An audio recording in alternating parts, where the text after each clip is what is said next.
James Halstead has never had it so good. The Manchester-based flooring group is sending more product to more places than ever before. It recently covered the Kremlin Conference Centre in Moscow and Melbourne Cricket Ground.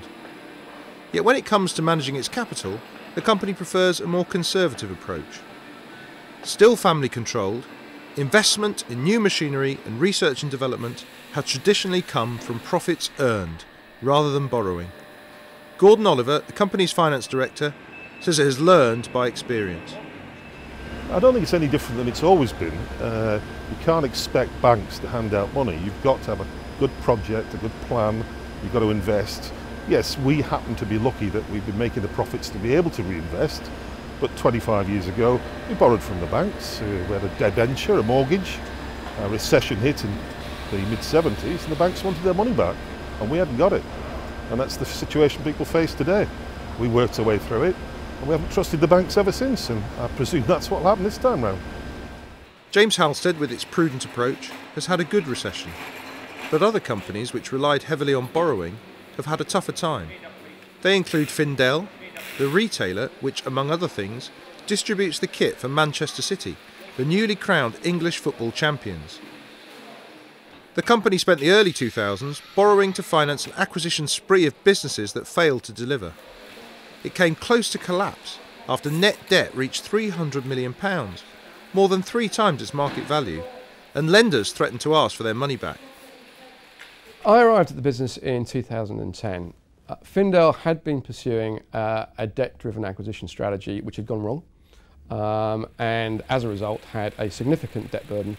So our first priority was to get control of the business and to keep it afloat whilst we focused on the longer term. To do that, we spent a lot of time micromanaging the liquidity of the business, spending a lot of time with suppliers, with lenders on a day-to-day basis, making sure that our cash flows were managed properly, whilst doing a review of the businesses to develop a plan for success for each of those businesses. While James Halstead and Findel may be at opposite ends of the spectrum, a host of other companies in North West England and beyond are in between. The irony is that it's those most in need of additional financing that find it hardest to get a loan.